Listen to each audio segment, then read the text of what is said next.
Well, good to see everyone today. We are going to be in the late 16 and early 1700s this week and next week.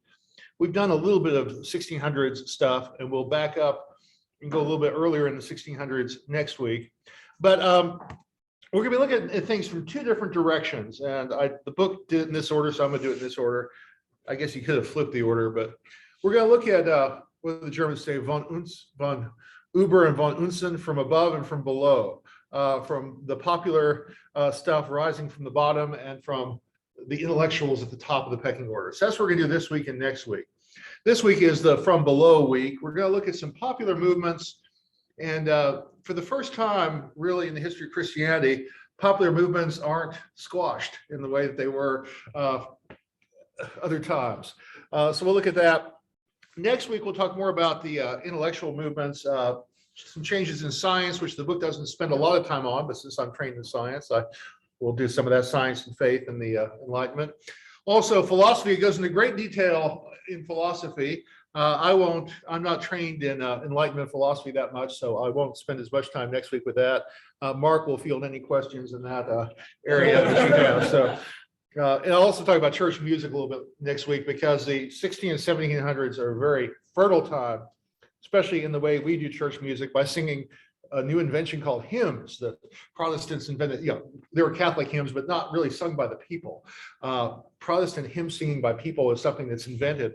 We'll talk about next week. So anyway, that's the game plan for 2 weeks. So today we're going to spend some time on some revivalist movements. And with revivals, we maybe think of tents and Billy Graham or whatever, and certainly that's a part of the larger movement.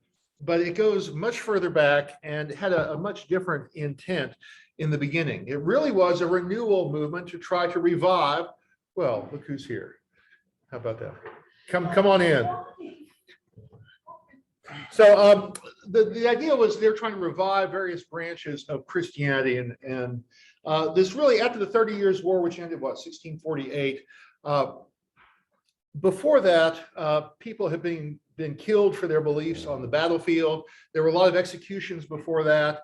But after the 30 Years' War, after several of the other things that have been happening, the church was starting to lose its stranglehold on culture. Monarchs were starting to lose their stranglehold as constitutional monarchies were starting to arise. And so you didn't have this top-down raw power to kind of hold a lid on everything. And so stuff started percolating upwards, and we'll talk about that here. Jim, yeah, please. 30 Years' War was an answer on Jeopardy this week. Oh, was it really? Okay. You knew it. Awesome. Awesome. Too bad you weren't there to make the money off of it, but cool. So we've kind of got a space that's opened up for the first time in European history, that these popularized movements can gather without meeting. They'll meet some opposition, but they won't have the heavy-handed persecution that they might have had decades or centuries earlier. And a reminder, the parallel intellectual nickname for this time is the Enlightenment. We'll talk about that next week. But let's think about, we talked about the English Civil War briefly a few weeks ago. Think of what happened before that and after that. So English Civil War, you had an absolutist king. Charles died defending the absolute divine right of kings, and his subjects didn't agree, and so off with his head. 1649 was his death. Just less than 40 years later, they had another revolution in England, and it didn't require killing the king. He was sent into exile, and they brought in the king's sister and her husband to take over the throne. And so it was very much a bloodless change, a bloodless coup. Almost. There were a couple people that died in a couple little battles, but almost a bloodless coup. A very different change just in a few decades here in the late 1600s. And so we don't have to worry about the dominant power structure as much anymore. And William and Mary were brought in with a very clear understanding. You're going to be constitutional monarchs now, aren't you? Oh yeah. We'll play the game. So that's percolating during this time. Now, does that mean that these popular movements are going to be met with universal acclaim? Heck no. A lot of folks will look down their noses at them. In fact, even when you read the writings of our founding fathers, in the United States, they're worried about enthusiasm, religious enthusiasm, which is a code word for these popular revivalist movements. These Christians that take their Christianity too seriously, they're too enthusiastic about their own Christianity. And so the elites might look down their noses at these folks. They might think of them as gullible or bumpkins or rubes, I put there too. But they're not going to be persecuted to the degree they were. Yeah, you might not let their clergy preach in your pulpit, but they'll be able to talk in the market square. It's not the same level of opposition. We really have an opening here. You're not in danger of being executed. French Revolution, the one big exception in this late time period. We'll actually talk about that in a few weeks. Other than that, though, it's a whole new world. And so this is, let's wrap our mind around this. So up until the mid 1600s, these movements were met with persecution, execution oftentimes, and after that they weren't. So in many ways, the way that these mass movements were treated is much more like the 20th century, the 21st century. There's some tolerance.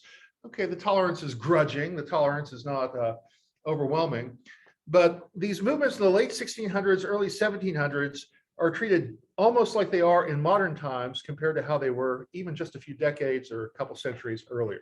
And so we really are turning a corner here in the history of Christianity and in Europe, cultural history as a whole. Plus, the other thing to keep in mind, we'll talk a little bit about this next week. While all this is going on, the intellectuals and the philosophers are talking about freedom of conscience and talking about religious freedom, my goodness, and rights of man, rights of human beings. All that stuff is starting to percolate up. So that also has an influence here. We'll tackle that piece more next week. Today, I want to look at three revivalist areas. First, some revival in Germany, then in England, and then the American colonies. We're finally starting to hit the Christian history radar screen more and more here. We had the missionaries coming out here last week, but now we actually have some American religious history to talk about, starting here. So Germany, the revivalist movement in Germany was called Pietism. Pietism. In England, we've already talked about some of the renewal movements going on. The Puritans were certainly an early one, and then there were the Baptists and the Quakers, plus a whole slew of less famous ones. And in Germany, they were a little bit later in having these same kind of movements in the Lutheran Church, but they arose in the late 1600s, early 1700s, and they called themselves Pietists. And like the Puritans, they were wanting to renew, revivify, revive Lutheranism. And actually, their roots came from Dutch Protestants. There was some renewal movement in Holland, the Netherlands. But what they were stressing, and this will actually sound weird to us, that it's something that had to kind of arise and be invented. It's important to have personal faith in God. I mean, Queen Elizabeth, in the 1560s said, "I don't want to open windows into men's souls. I don't care what they believe, as long as they behave and come to church and don't make waves. I don't care what's in their conscience." But now the Puritans said, "Yeah, we do care," and the Pietists are saying, "Yeah, what you think about God, what your faith is important." And so Pietists stress some things that we would think maybe are a natural part of the Christian life. Trying to live in a Christ-centered way, trying to grow in holiness. Sanctification is the technical term. Grow in holiness in your faith journey, your faith walk as your life progresses. And so those are the kind of things they stressed. And what they're pushing back on is a couple things. They're pushing back on emphasizing religion being outward only. It really is the motions you go through. And Christianity has had to deal with that. Actually, at Christianity's birth, we talked about how revolutionary it was because unlike Roman religions that were about outside practices, what you did in public, Christianity is about your interior personal life, your personal faith. And so we're kind of having another resurgence of this. Those things, the monastic movement, that was also part of that piece. So these things come back to the fore from time to time in church history. Also, though, pietism is arising because they're kind of tired of all the theological bickering that's been going on for the past century and a half of the Reformation, and tired of the 30 Years' War killing people based on doctrinal differences. And so there's some pushback on that. Let's not argue theology so much. Let's have a relationship with Jesus and with each other. And so a real pushback there. So pietism emphasized radical things like Bible study. You should personally study the Bible and maybe even get together with some other Christians and study the Bible. Maybe that'd be a good thing for you. Also, they said, what you do is far more important than what you say you believe. Okay, well, that's interesting. That's some of these things we think, oh, it's no brainer. Another thing that was really kind of invented at this point, it's kind of a new thing. You should be kind to those who disagree with you religiously. You can attract more flies with honey than with vinegar, as the saying goes. That wasn't their saying, but be kind to unbelievers, and maybe they'll be suckered in or impressed, or whatever you want to call it. Suckered in is too strong. Maybe they'll be impressed by your faith and want to know more about that. You can't coerce people into believing in God and having a relationship with Jesus. And so this really is kind of a sea change in European cultural history and religious history. And, oh my gosh, laity should also have a voice in the governance of the church in addition to the clergy. A few groups maybe instead of the clergy, but in addition to the clergy. So these are things, we assume that that's part of things. The Episcopal Church, being a post-Enlightenment church, certainly we grew up with some of these ideals. Yes, we have clergy that vote, but we also have laity that vote in various ways at various levels. So, all right. So German pietists, like the Puritans, some Puritans stayed in the Church of England and wanted to reform it. Some dropped out of the Church of England, became separatists, or later became Baptists or Quakers or all kinds of other things. Same dynamic in the Lutheran churches. Some stayed within mainstream Lutheranism and are, their descendants are still there in mainstream Lutheranism. Some formed some splinter Lutheran churches. I'm not saying the Lutheran Church Missouri Synod was founded in the 1600s in Germany, but the groups that would go through and percolate around through history that became the Lutheran Church Missouri Synod are a pietist group that started in the 1600s. So their roots trace back to pietism if you follow the chain enough. Also, there were some other independent churches that split off that are outside the Lutheran movement now. So same kind of dynamic we had in England, they were having the same kind of dynamic in Lutheranism in Germany and Scandinavia, etc. And they even brought in a group, the Moravians. You may remember we talked about the Hussites. We talked about Jan Hus a century before Martin Luther being executed as a heretic and his followers revolting in Bohemia and being able to push back the Holy Roman Emperor and have this enclave in Bohemia of Hussite Christianity. We talked about it was one of the concerns when Luther came to be tried, that they wouldn't execute him like they did Jan Hus in the same place a century before. Jan Hus went to defend himself and ended up not coming home. So his followers are still out there, and they start to mingle. They got displaced from Bohemia after the 30 Years' War, some of them.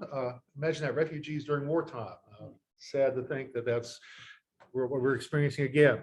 But this group, Moravian Christians, descendants of the Hussites, really picked up on pietism.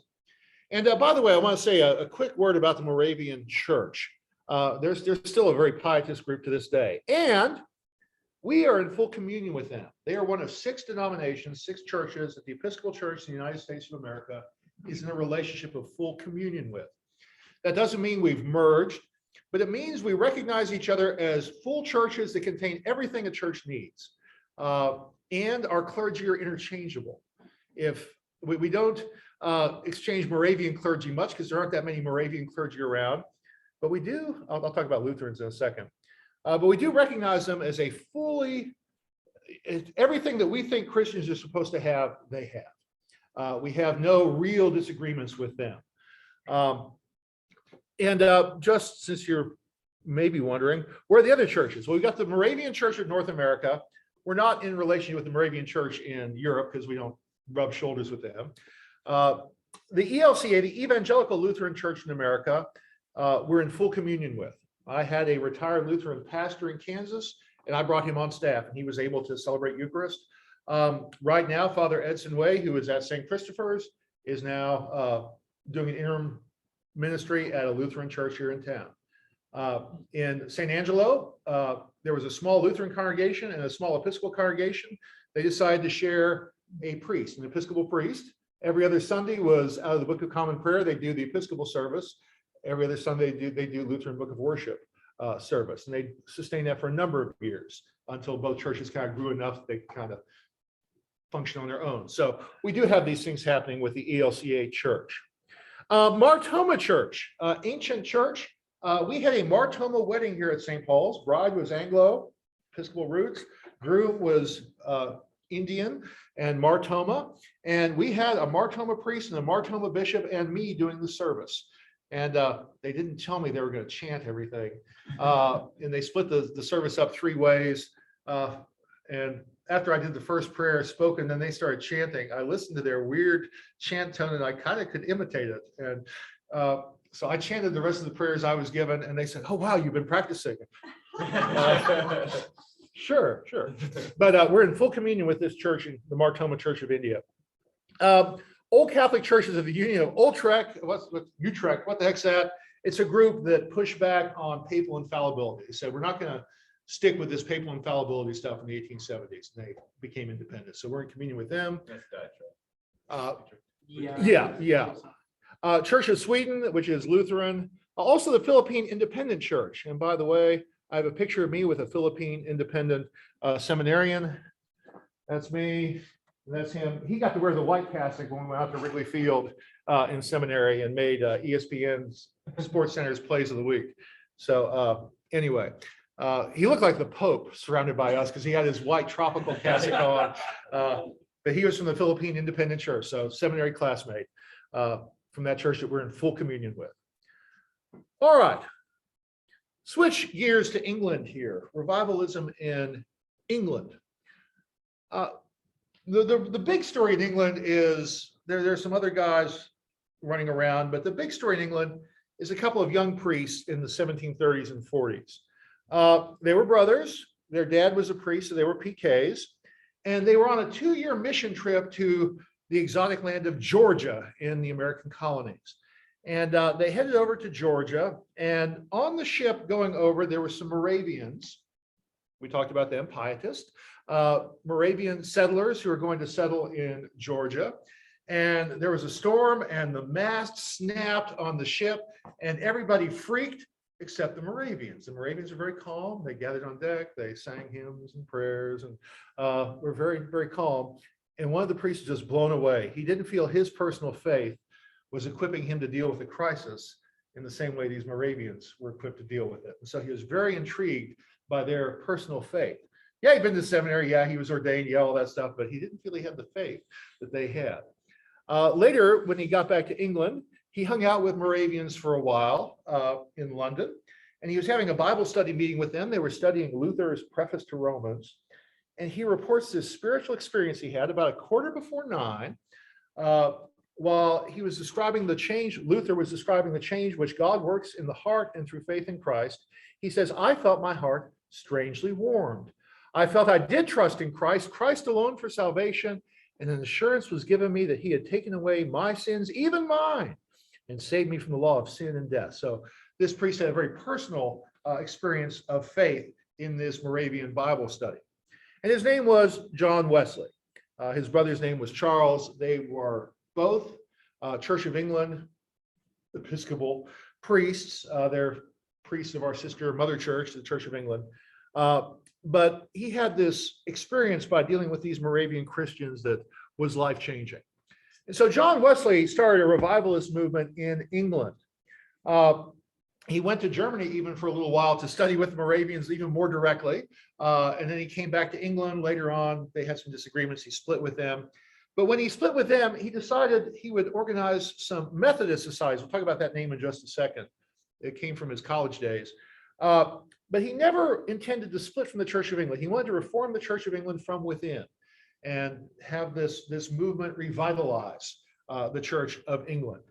And so he and his brother Charles, along with a friend of theirs named George Whitfield, were all part of this movement.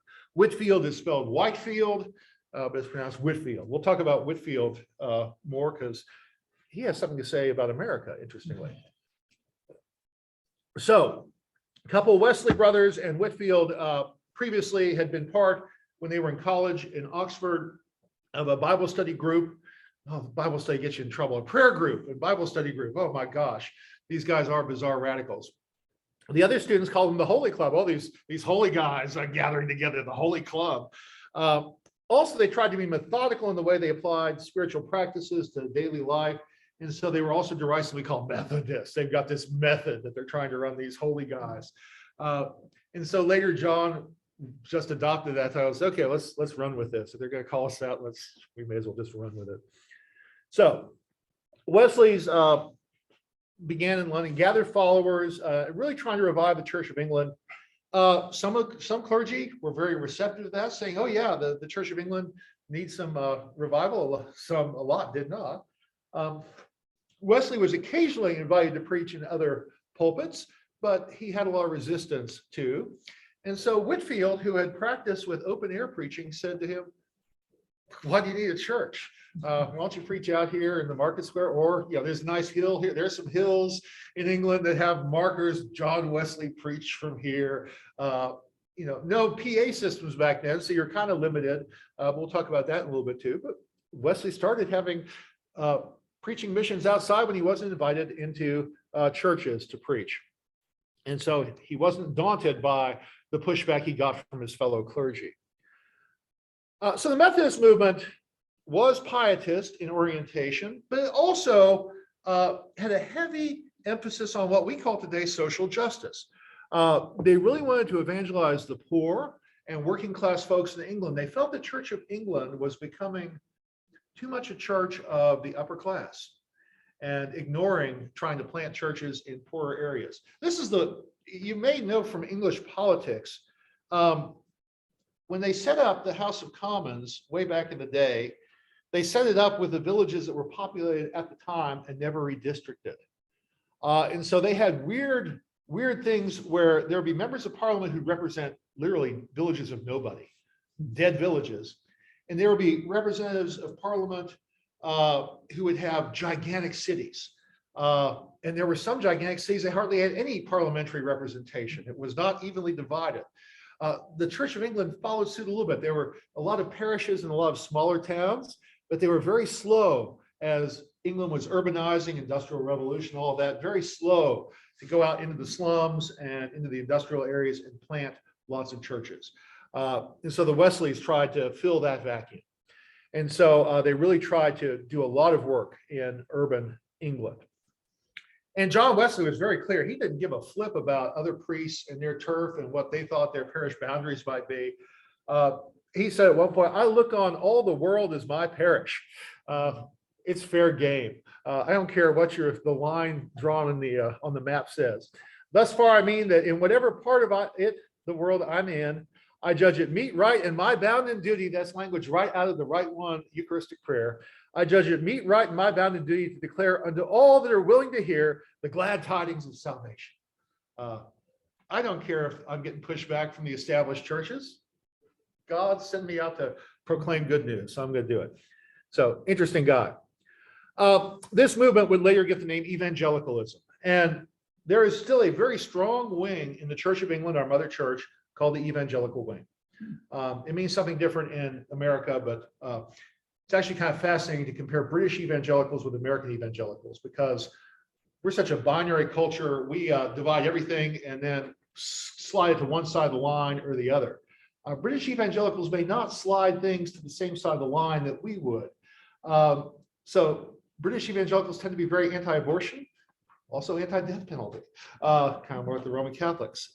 They were very, very strong about preaching forgiveness of world debt to third world countries, which is something American evangelicals wasn't even on the radar screen back in the 90s and 80s. So things slide a little differently on the other side of the pond, but there's still strong evangelical Anglican clergy. You can usually tell because they'll often wear ties instead of Roman collars.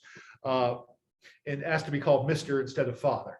But a lot of stuff. John Stott is a very famous Episcopal Church of England writer who's from that evangelical wing of the Church of England. The Alpha movement started anyway, still very strong. Also, this group in the late 1700s started something called Sunday schools. This was not for Christian education. This was for education for the kids who are working 6 days a week in the factories, no child labor laws, to give them reading, writing, and arithmetic on Sunday. After church, come back to the parish if we have one, and if not, we'll gather in this place over here and we'll teach you some basic stuff. So Sunday school movement started up. Later on, it became just for Christian formation.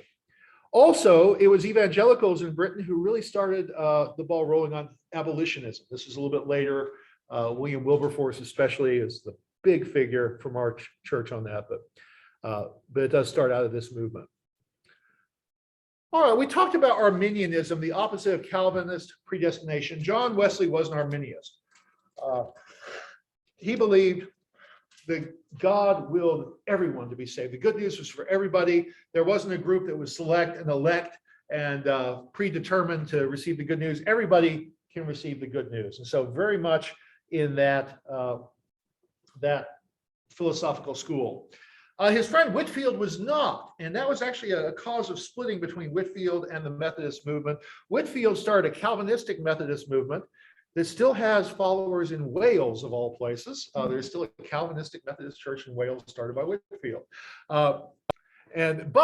But Wesley's an old friend, back to college days, they ministered together. And somebody once asked, says, John Wesley was apparently a heretic believing in Arminianism, if he's even going to be in heaven. And Whitefield said, I fear not, for Wesley will be so near the eternal throne, and we at such a distance, we shall hardly get sight of him. So he's still a holy guy, even though he's wrong about that one issue. Now, this is different. This is so different from a century or two before. If you had those kind of differences, he's hellbound. He's burn him at the stake as an example to others, not to make those mistakes. No, not only will he be in heaven, he's probably going to be closer to God than we are. He'll have better seats in the heavenly throne room. Yeah, Gordon. So officially is Episcopal Arminian or Calvinist? It depends on the Episcopalian. We don't, but you will probably find more Arminians. So there's no official policy. No. Okay. You look at the articles of religion, and some of those lean Calvinists. I mean, there were certainly Puritan Anglicans back in the day as well. In fact, we have this binary setup. Okay, in this, even when they're executing King Charles and all, and okay, either you're a Puritan or you're one of these who enjoys that old Popish Roman Catholic ceremonial. There are a bunch of Anglican clergy who were Protestant in theology and yet enjoyed doing fancier worship, even in the 1600s, let alone in the 1900s and 2000s and 21st century. So, it's So a spectrum. Each individual to decide which. Right, exactly. Okay. Yeah. And there's no ultimate way to know until. Yeah, we won't know. How will we? Yeah, exactly. So leave it to God. All right. So Wesley, even to his dying day, did not want to break with the Church of England. His reputation, at first he was regarded as a young hothead, breaking the rules, breaking the law, pow, pow. But as he ministered over the decades, he became one of those elder statesman type. Even those who didn't like his theology grudgingly admired the man for his influence. So John and his brother Charles both died as priests of the Church of England. We'll talk about Charles next week because he does something else. Do that on the next slide. A few years after their deaths, the Methodists would make a formal split with the Church of England, become an independent church in England. And it split just a tad earlier from the churches in America as well. But by the way, Charles, and we'll talk about him next week because he was one of the greatest hymn writers of all time, this newfangled hymn invention. And the Methodists, he wrote a lot more verses than even the most staunch Methodists would sing these days. And we'll talk about him a little bit, but even those who don't know the name Charles Wesley know Hark the Herald Angels Sing, probably his most famous hymn, but there are a slew of them in our hymnal, and we'll talk about those next time. And by the way, this is not well known, but in the early 1800s, the Episcopal Church in the United States and the Methodist Church in the United States almost got back together. It was really close and then just kind of fell apart. One of our first presiding bishops, who is also an important guy, William White, we'll talk about him in a few weeks, almost got the Methodists together with the Episcopalians, and then it kind of fell apart. And we are still in talk with them about whether we should be in full communion with them like we are with the Lutherans. They're in full communion with the Lutherans, but not with us, which is interesting. So how can the Lutherans be in full communion with the Methodists and the Episcopalians, but the Episcopalians and the Methodists are not in full communion with each other? Well, that's an interesting question. And the Methodist Church is about to split here. Well, and that's the other piece too. We're kind of waiting on that. That's kind of the talks are on hold a little bit while the Methodist Church is having its own schism. And which side we'll join with, if we join with either one. But that'd be interesting if Methodist clergy could be interchangeable with Episcopal clergy as well. All right, so let's flip over to the other side of the Atlantic here. So the American colonies. We haven't really talked about the American colonies. We talked about the Southwest and New France with missionary stuff. Well, let's talk about the religious setup in the American colonies. And this map is from 1750. And there are a couple of errors on this map. They do rightly remove the line between West Virginia and Virginia, but they have this line here between New York and Vermont, which was not there. Vermont is part of New York at this point. And they have what was the other problem? Oh, Maine is part of Massachusetts at this point, so we need to remember that. So there's no Vermont, no West Virginia. But this is interesting because they've got the color code. You can look at the book. We'll talk about each of these colors and where the areas are. So first off, our church, the Church of England, if you look, it's the orange, and the real concentration is in Virginia. And starting with Jamestown in 1607, George Washington, Thomas Jefferson nominally, James Madison and his cousin James Madison, the bishop, staunch Episcopalians, Patrick Henry. So Virginia, secondarily, some in Maryland, some in South Carolina. We've worshiped down there, old churches, pre-colonial churches in South Carolina, and a little bit lesser North Carolina, Pennsylvania, New Jersey, New York. So there's some scattered around elsewhere. So that's where the concentration of our churches were. Episcopal churches in Virginia got the tax money. There was no separation of church and state in Virginia before the American Revolution. Jefferson would have something to say about that later, but that's later. Congregationalist churches. We think of the Puritans up in Massachusetts, and certainly New England is a strong Congregationalist area. A little bit less in New York, and they've got a couple even down in South Carolina, down here, and a few in Maryland. But their big concentration is New England. And in 1750, there really wasn't much of an Church of England presence up here. We'd eventually get a couple churches in there before the Revolution. Old North Church in Boston, Paul Revere, all that stuff. But Quakers considered congregational? No, we'll have the Quakers broken out separately here.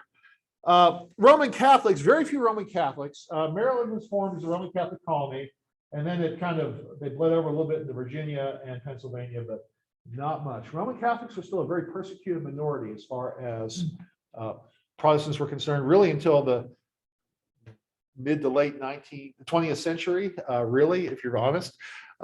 Even the Kennedy election, that was an issue. It wasn't an issue so much with Biden, but it was with Kennedy. So very few Roman Catholics, but they're concentrated in the middle there.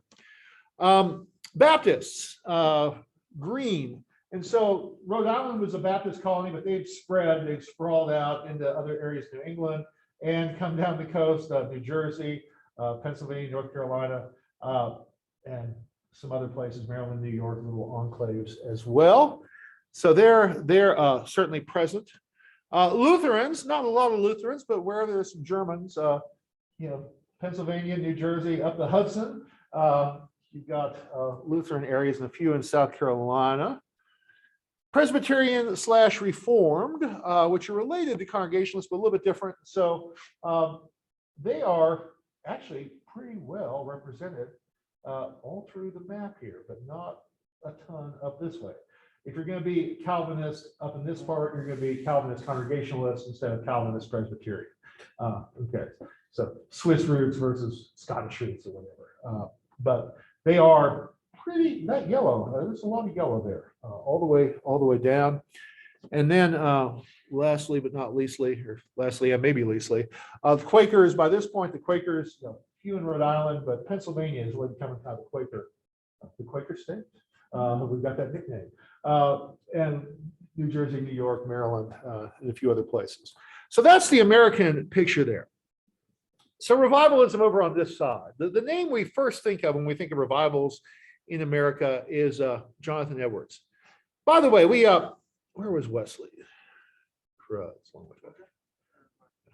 I just wanted to point out that anytime you see a colonial painting and they've got a white collar with two white fronds going down the front in a black suit, that's a clergy person. That's later on, these white collars would kind of morph into this. But anytime you see a painting of anybody, there's some members of Congress, the Continental Congress, that their paintings are like that. They were ordained, in other words. And it doesn't matter whether they're Methodists or evangelicals or Congregationalists. That was a pretty standard uniform. So Jonathan Edwards got the two preaching tabs and the white collar, a New England Puritan theologian. He served some Presbyterian churches and then Congregationalist churches when he did his most famous work. In Massachusetts, he began a preaching movement in his congregation that became very popular in his little town, preaching series against Arminianism. We're getting too much of that Arminius theology out there. We need to really defend predestination. And it set off a renewal movement, a revival movement that spread out from Massachusetts all the way down to Connecticut and eventually down to New Jersey. So Jonathan Edwards is thought of as the leading figure of what is called the Great Awakening. Like the World Wars, it's later renamed the First Great Awakening because there's a second Great Awakening in the 1800s in Americas. But this is the Great Awakening. Jonathan Edwards, strict Calvinist line. Church in Northampton. That was his church. His church. There. It's kind of cool to see. Didn't realize it was emotional. Interesting. Interesting. And one of the things he was pushing besides predestination was, you need to be aware of your own sinfulness. These are American revivalist themes to this day. You need to have a conversion experience. Convert, trust Jesus Christ. And you need to also, this is more Calvinist, you need to enjoy the consolation that conversion brings and the assurance of salvation. If you're worried about your salvation, then the fact that you're converted, okay. Very, very Calvinist. And go ahead. I'm sorry. It's fine, Bob, go ahead. His big kind of message of his sermon. But there. Bingo. His most famous sermon. sermon, sinners in the hands of an angry God. God doesn't like sin. But let me quote from it here. Here's a famous line. We kind of think of fire and brimstone preaching coming from Edwards. It's interesting, though. Edwards was not loud and he wasn't a pulpit banger. He was very quiet and soft. And so it was kind of like, it reminds me of Hannibal Lecter. He's got a very tough message, but he's very quiet and very subdued. And so, almost makes it more tough to hear, more sinister. That's a loaded term, but this is his famous sermon. Here's just a small excerpt from it. The God that holds you over the pit of hell, much as one holds a spider or some loathsome insect over the fire, abhors you. God abhors you and is dreadfully provoked. His wrath towards you burns like fire. He looks upon you as worthy of nothing else but fire, but to be cast into the fire. God is of purer eyes than to bear to have you in his sight. You are 10,000 times so abominable in his eyes as the most hateful, venomous serpent is in ours. You have offended God infinitely more than ever a stubborn rebel did his prince. And yet 'tis nothing but his hand that holds you from falling into the fire at every moment. So God's just got you dangling over the fires of hell. He doesn't even really like you and he hates your behavior. So you need to get your act straight quickly because God can do this at any second. And you're in the hands of an angry God. All right. It's also interesting, colonial spelling there, capitalization is really random to our eyes. Things that get capitalized and things that don't. Fascinating. All right. But as much as we think of Jonathan Edwards, probably the bigger, more influential guy is George Whitefield. That guy, the Wesley's friend from England, their classmate. And if you look at there and say, oh my gosh, the painting looks a little weird. He's cross-eyed in that painting. George Whitefield was very cross-eyed. And so this is an accurate depiction of him, an attempt to capture that look. So Whitfield was part of that Holy Club at Oxford. He's priest in the Church of England. Eventually, that leader of the Calvinist Methodist movement, split from the Church of England. But he came over to the Americas. He did open air preaching in England some, and he convinced Wesley to do the same. And once Wesley started, Whitfield switched his focus to America. He made 7 missionary trips during his lifetime. And it's not easy to make a missionary trip to the Americas once, let alone 7 times. And we'd call them preaching crusades today, but huge, huge influence in the American Great Awakening. One trip, famously, Whitfield formed this bromance or this friendship with a very non-evangelical American figure who's very famous, but just 180 degrees away from him theologically. And that is Benjamin Franklin. The two became really good buds. Franklin was actually attracted to Whitfield scientifically. So Franklin had heard that Whitfield could preach to 10,000 people at once in England. That was Whitfield's rep. And so Franklin, the science guy, went to hear Whitfield. He walked around the crowd basically and figured out what the distances were that he was audible, and then did the math and said, man, it wasn't 10,000. He could talk to 30,000 people audibly with his raw voice. So that was Franklin's first exposure. And then I love this, right? This is from Franklin's autobiography. I happened to attend one of Whitfield's sermons, in the course of which I perceived that he intended to finish with a collection. They're going to pass the plates.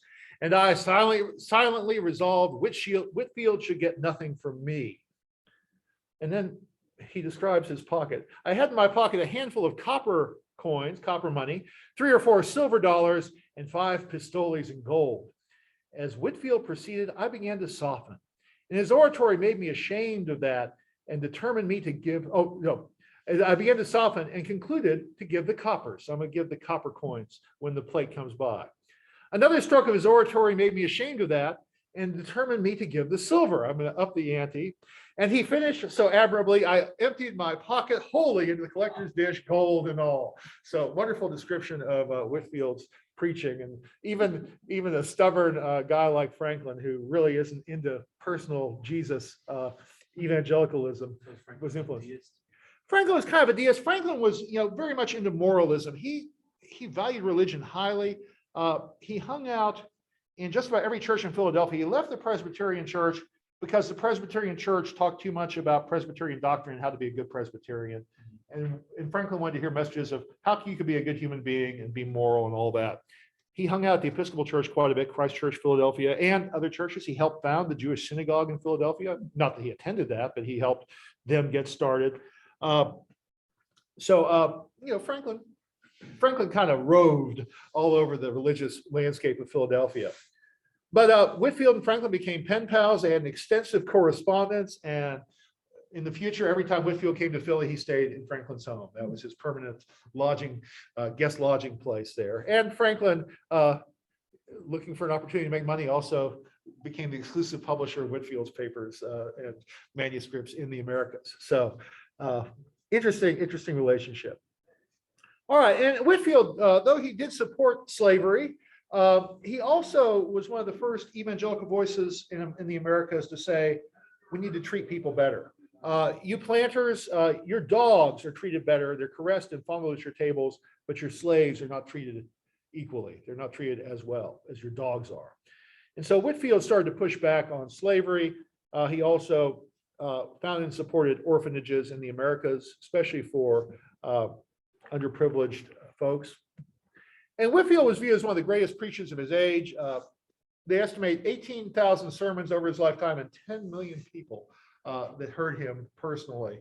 And he died in the Americas. He died in Massachusetts on his 7th and last missionary trip, age 55, young guy at that point. Old for that age, but young for me now. So, all right. Well, next week we'll look at this same time period with a different lens, especially some of the scientific and philosophical overlays. We'll also talk about church music. Any thoughts or questions here? Yeah, Mark. I don't know. So I got to look at a lot of the sort of revivalist thoughts could be derived from Luther's theology, and yet that they like needed a revival in the Lutheran church, and when Wesley read Luther, that's when he felt his heart strangely warm. I was just wondering what happened between like the time of Luther and this time to kind of. It's very easy for movements to have fervor and then for the fervor to cool off. So in the Reformation, people are in all the way, but century and a half later, okay, well, that was mom and grandma's church and dad's church and grandpa's church. It's the church I'm born into, and I show up at church because I'm expected to, and it's not that I believe it so much. So there's going to be a constant roller coaster. So some of those kind of things, the Lutheran Church became established, and once churches get established, and they sometimes can be ossified, and renewal is a continual thing. And folks in the more evangelical Protestant wing today talk about the importance of revivals, and that's a constant. You need to renew, and you need to have some new life, because it's all too easy to get complacent religiously. Yeah, Trey. Is like Curcio part of that? Curcio is part of a 70s renewal movement in the Roman Catholic and the Episcopal and some other, and Walk to Emmaus is a more Protestant expression of that same thing. Yeah. So certainly that's part of a 70s renewal movement. And they even call that the renewal movement of the 70s. So yeah, we're if you memorize the Ash Wednesday service, which I'm sure you didn't, except for Jimmy. The season of Lent gives us a opportunity to recall that all Christians need to renew their faith from time to time. We all need renewal at times, and so part of the Lenten cycle is okay. Well, maybe it won't be serious the whole year, but let's at least focus on it during this season of year. Maybe we'll pick up some habits that will keep going after the season of Lent is over, and so renewal there as well. Jim, somebody told me it takes usually a movement like that is 3 generations. After the 3rd generation, it just kind of poops out. Okay. It just flattens out, and that need for revival or whatever. Well, and the fact that there is a second Great Awakening that takes place in America is about 70 years after the first Great Awakening. I mean, there are those things. I can't come up with it. There's some great description that had 3 words, and it goes from movement to something to something. Yeah. Anyway, we human beings institutionalize things very easily, and when you institutionalize things, then you kind of go with the flow, and it kind of gets locked in. It's conditioned. It becomes conventional. Yeah. All right. Well, next week we'll look at things from above instead of from below. Great intellectual ferment going on.